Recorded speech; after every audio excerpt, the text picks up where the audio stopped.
तो डरते डरते हमने कहा 90,000 से। और आदरणीय डिम्पल जी लीड पे लीड दे रही थी तो हमने कहा कम से कम 1.5 लाख की। हम सब कार्यकर्ता मजबूती के साथ लड़ने का काम करेंगे। ये घबरा के कोरोना ला रहे हैं भारतीय जनता पार्टी के लोग, उनकी रात की नींदें उड़ गई।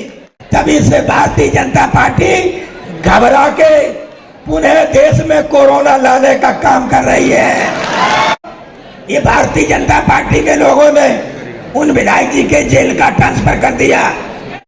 इस कार्यक्रम में उपस्थित हम सब के नेता, करोड़ों करोड़ों नौजवानों के हृदय की धड़कन, बहुत ही सम्मानित समाजवादी पार्टी के राष्ट्रीय अध्यक्ष आदरणीय अखिलेश जी और समाजवादी पार्टी को मजबूत बनाने का बिगुल उठाने वाले हमारे सबके नेता, बहुत ही सम्मानित आदरणीय माननीय शिवपाल सिंह यादव जी, अभी आपने सबने बहुत मेहनत करके कन्नौज का चुनाव जिताने का काम किया, मैनपुरी का चुनाव जिताने का काम किया। मैनपुरी की सांसद आदरणीय डिम्पल यादव जी, मंच पर बैठे आदरणीय राम सिंह साक जी, माननीय राम नरेश जी, किसानों के नेता आदरणीय, नाम नहीं हम जानते हैं, क्षमा करें, आदरणीय नेताजी आज चूक चौधरी चरण सिंह जी की जयंती है और इस विद्यालय में शुरू से चौधरी चरण सिंह जी की जयंती इसलिए मनाती रहे कि चूक चौधरी चरण सिंह ने हमेशा किसानों की बात की और उनके बाद अगर कोई किसानों का नेता देश में हुआ तो वो थे माननीय मुलायम सिंह जी यादव।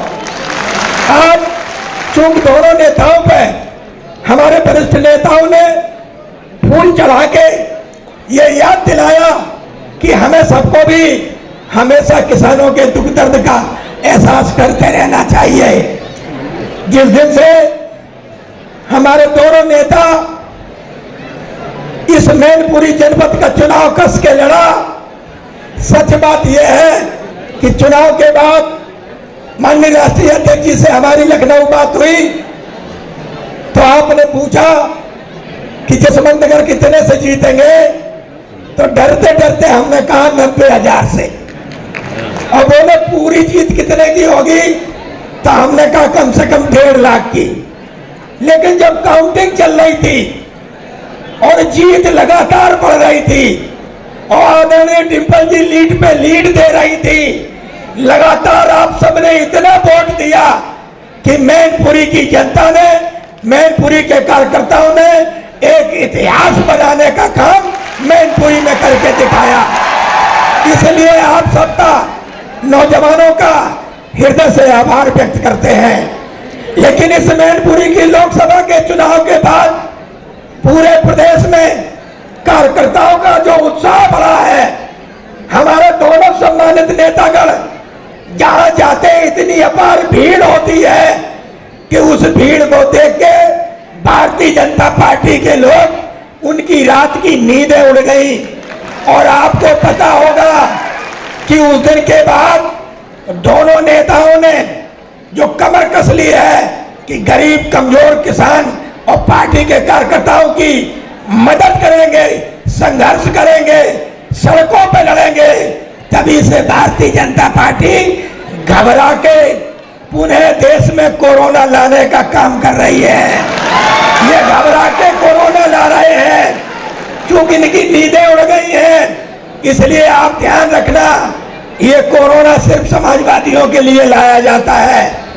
जब जब समाजवादी पार्टी बहुत मजबूती के साथ लड़ने का काम करती है, अभी राष्ट्रीय अध्यक्ष जी कानपुर में पार्टी के विधायक से मिलने गए, उसके बाद ये भारतीय जनता पार्टी के लोगों ने उन विधायक जी के जेल का ट्रांसफर कर दिया। अगले दिन राष्ट्रीय अध्यक्ष जी ने कार्यक्रम लगा दिया झांसी में और वहां के विधायक जी से मिलने जा रहे थे, प्रशासन ने परमिशन नहीं दी। दोबारा फिर कार्यक्रम लगा दिया 26 का, अरे भारतीय जनता पार्टी के लोगों, सरकार में बैठे लोग इतने घबरा गए हैं कि हमारे नेताओं को हमारे ही दल के नेताओं से मिलने की अनुमति नहीं देने का काम कर रहे हैं। लेकिन याद रखना, ये समाजवादी पार्टी के वरिष्ठ नेता हैं। जहां संघर्ष की जरूरत पड़ेगी, ये हमारे दोनों नेताओं के नेतृत्व में हम सब कार्यकर्ता मजबूती के साथ लड़ने का काम करेंगे। हम पूरे आप सबका आभार व्यक्त करते हैं। जय हिंद, जय भारत, जय समाजवाद।